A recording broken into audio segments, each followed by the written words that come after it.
Bagi Anda yang mungkin sudah mengamalkan amalan-amalan pengasihan, entah itu dengan asma fahtaitilin atau mungkin dengan asma tarqobin barhashi, akan tetapi tetap Allah Subhanahu wa taala belum memberikan ijabahnya kepada kita. Nah, bagaimana cara mengatasi hal tersebut atau bagaimana sikap kita seharusnya ketika kita mengalami hal tersebut?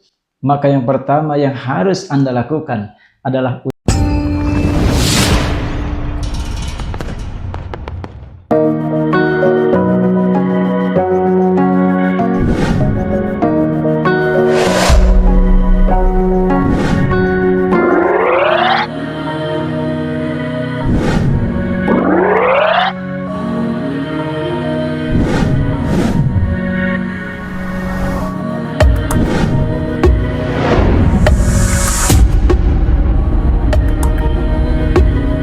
belum memberikan ijabahnya kepada kita. Nah, pada kesempatan ini insya Allah saya akan meng-sharekan sebuah sikap yang harus kita lakukan, sebuah keyakinan yang harus kita miliki ketika kita mengalami hal tersebut, ketika kita mengamalkan amalan pengasihan, akan tetapi Allah Subhanahu wa taala belum memberikan ijabahnya kepada kita. Namun sebelum saya lanjutkan, bagi Anda yang mungkin baru bergabung, silahkan diklik dulu tombol subscribe, like, komen, share sebanyak-banyaknya kepada saudara dan rekan-rekan kita semua. Baik, saya lanjutkan. Bagi Anda yang mungkin sudah mengamalkan amalan-amalan pengasihan, entah itu dengan asma fahtaitilin, atau mungkin dengan asma tarqobin barhasin, atau mungkin dengan hizib taskhir dan lain sebagainya. Banyak amalan-amalan pengasihan, seperti halnya dengan ayat surah Yusuf dan lain sebagainya. Akan tetapi tetap Allah Subhanahu wa taala belum memberikan ijabahnya kepada kita. Nah, bagaimana cara mengatasi hal tersebut atau bagaimana sikap kita seharusnya ketika kita mengalami hal tersebut? Maka yang pertama yang harus Anda lakukan adalah ucapkan alhamdulillahirabbil alamin. Ketika kita mengalami hal yang memang tidak kita inginkan, kemudian kita ucapkan alhamdulillahirabbil alamin, ini adalah sebuah keyakinan yang mantap bahwasanya setiap sesuatu yang Allah takdirkan, Allah kehendaki, itu semua adalah baik untuk kita. Maka sudah sepatutnya lah kita mengucapkan alhamdulillahirabbil alamin. Kenapa? Karena semua itu pasti yang terbaik untuk kita menurut Allah Subhanahu wa taala. Nah, ini yang pertama. Kemudian yang kedua, tanamkanlah keyakinan bahwasanya setiap yang terjadi yang Allah Subhanahu wa taala kehendaki untuk kita, itu adalah yang terbaik untuk kita menurut Allah Subhanahu wa taala. Walaupun sepertinya tidak baik menurut kita, akan tetapi yakin itu adalah yang terbaik untuk kita menurut Allah Subhanahu wa taala, bukan untuk menuruti kemauan kita. Karena apa? Karena Allah Subhanahu wa taala Maha mengetahui yang terbaik untuk kita ke depannya. Mungkin di antara sebagian kita hanya menginginkan tanpa mengetahui keburukan nanti yang akan kita dapatkan ketika kita menerima ijabah dari Allah Subhanahu wa taala. Seperti halnya anak kecil, yang mungkin anak kecil ini tidak tahu apa-apa, sehingga mereka yang beli saat mereka jajan adalah ciki, yang mungkin notabene ciki ini kandungan makanan atau komposisinya itu tidak menyehatkan untuk badannya. Atau mungkin mereka membeli minuman-minuman yang kadar gulanya tinggi, dan lain sebagainya. Atau mungkin bahkan anak-anak kecil ternyata sering makan atau membeli makanan jajanan yang kurang sehat, seperti halnya misalkan es krim dan lain sebagainya. Ketika orang tuanya menyayangi anaknya, maka ketika saat itu anaknya ingin jajan ciki, mungkin anaknya ingin jajan minuman yang mungkin kadar gulanya tinggi, pastilah orang tua tersebut akan melarang anak tersebut untuk jajan hal-hal yang seharusnya anak-anak kecil tersebut tidak mengkonsumsi makanan dan minuman tersebut. Akan tetapi dikarenakan mungkin anak kecil tidak tahu apa-apa, tidak tahu bahwa kadar gula yang tinggi itu berbahaya, tidak tahu bahwa makanan yang instan-instan yang gurih-gurih itu ternyata membahayakan dirinya. Dan juga anak kecil mungkin tidak mengetahui bahwasanya ketika kita mungkin dalam keadaan kondisi tertentu, kita tidak diperkenankan untuk mengkonsumsi es krim misalkan. Dikarenakan orang tua tersebut, pastilah orang tua yang menyayangi anaknya menjauhkan anak tersebut dari makanan-makanan yang telah saya sebutkan tadi. Akan tetapi dikarenakan mungkin anak tersebut tidak paham, sehingga apa? Ketika dijauhkan oleh orang tuanya dari makanan-makanan tersebut, anak kecil tersebut malah merengek-rengek, minta menangis kepada orang tuanya. Akan apa? Dikarenakan Anak kecil tersebut tidak paham apa yang sebetulnya akan terjadi di kemudian hari ketika orang tuanya memberikan hal tersebut. Seperti halnya sering saya logikakan bahwasanya ketika ada seorang anak kecil mungkin memakan roti, ya roti tawar misalkan atau roti apa saja, ternyata di dalam roti tersebut terkandung kotoran ayam misalkan, atau terkandung racun misalkan, pastilah orang tua yang sayang kepada anaknya pasti menjauhkan anak kecil tersebut dari roti yang mengandung kotoran ayam atau racun tersebut. Dikarenakan apa? Dikarenakan orang tua memahami bahwa hal tersebut adalah berbahaya. Dikarenakan mungkin anak kecil tersebut tidak paham, sehingga ketika orang tuanya merebut roti yang ada kotoran ayam atau ada racunnya tersebut, sampai-sampai anak tersebut mungkin menangis merengek, "Ayah, ibu, kenapa roti keinginan saya engkau rebut?" Nah, Anda tahu jawabannya? Tentu dikarenakan orang tuanya itu adalah sayang kepada anak kecil tersebut. Supaya apa? Supaya anaknya tidak memakan hal-hal yang mungkin akan membahayakan di kemudian harinya. Inilah orang tua yang memang sayang kepada anaknya. Apalagi Allah Subhanahu wa Ta'ala yang maha menyayangi setiap makhluknya. Ketika mungkin kita meminta kepada Allah Subhanahu wa Ta'ala, ingin pasangan kita, suami kita, istri kita, atau mungkin pasangan kita, pacar kita, atau mungkin gebetan kita, ketika kita minta kepada Allah Subhanahu wa Ta'ala dengan amalan-amalan pengasihan, tarqobin barhashin misalnya, atau mungkin dengan ayat surah Yusuf, atau mungkin dengan asma fa'totilin, akan tapi ternyata Allah Subhanahu wa Ta'ala malah menjauhkan target kita dari kita yang menginginkannya.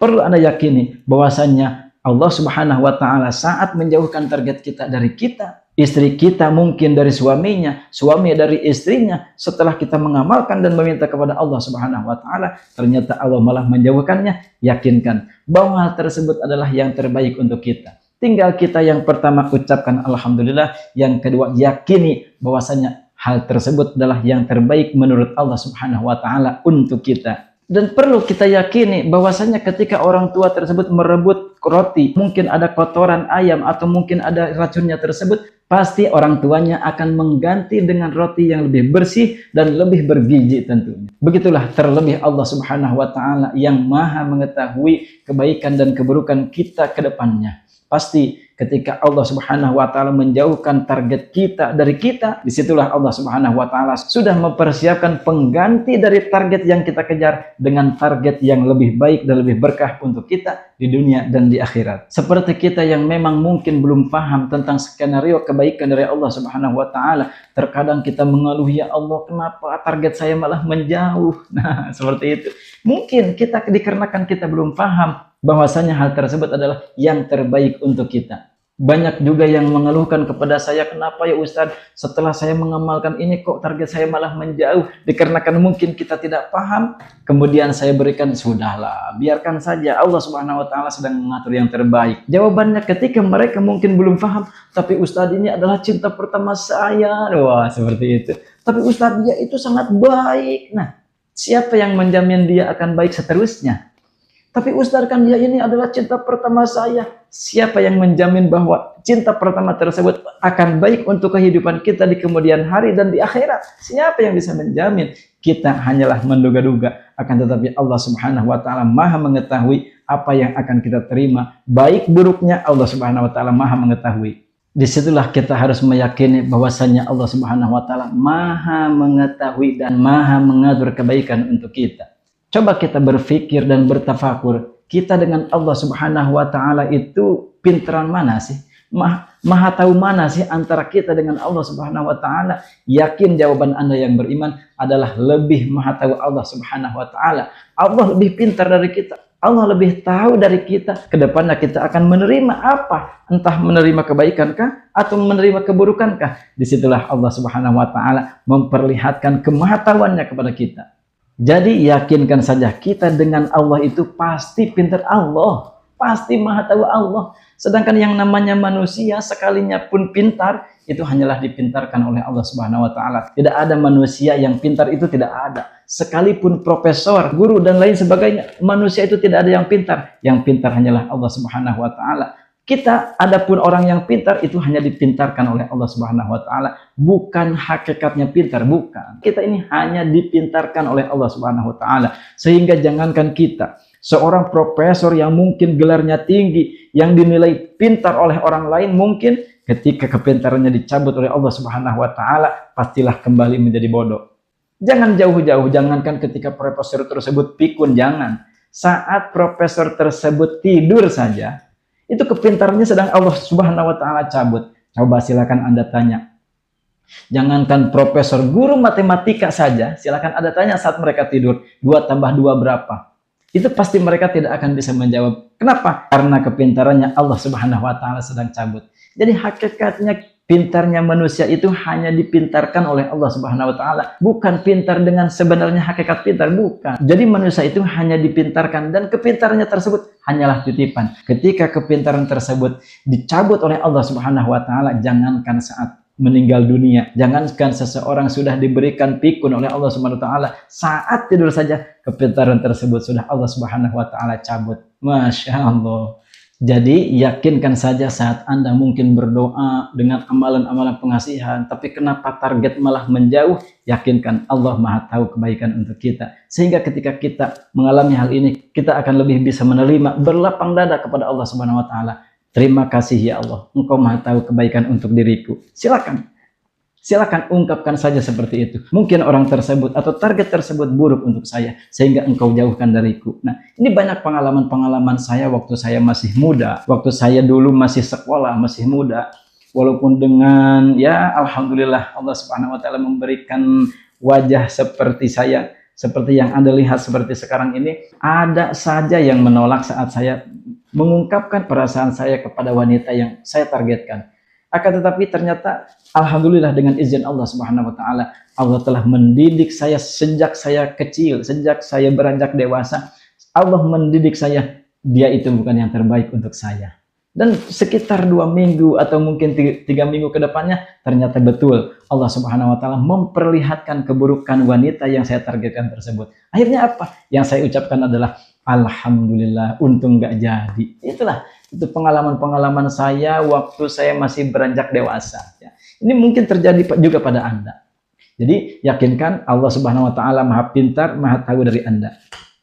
Nih, kemudian yang selanjutnya yang harus Anda yakinkan bahwasanya Allah Subhanahu wa taala saat menjauhkan target yang sedang kita incar tersebut, pasti Allah Subhanahu wa taala sudah mempersiapkan penggantinya yang lebih baik.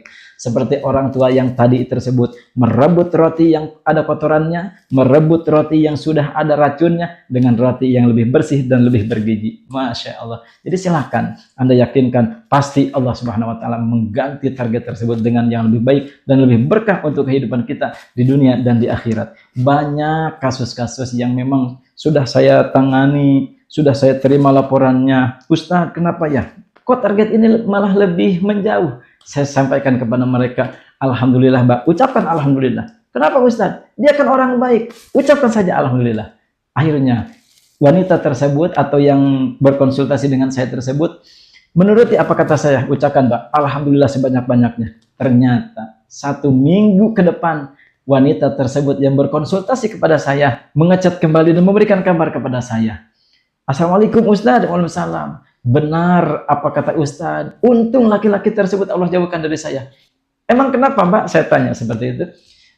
Pak Ustaz, ternyata dia itu playboy, ternyata dia itu pemain perempuan, dan lain sebagainya. Dan si Mbak tersebut menyampaikan keburukan-keburukan target yang sedang waktu itu dia kejar. Ternyata Allah Subhanahu wa taala jauhkan. Dan ternyata seminggu kemudian Allah Subhanahu wa taala mengganti dengan lelaki yang lebih baik, yang lebih tampan parasnya, yang lebih bisa mengerti dari kehidupannya, dan lain sebagainya.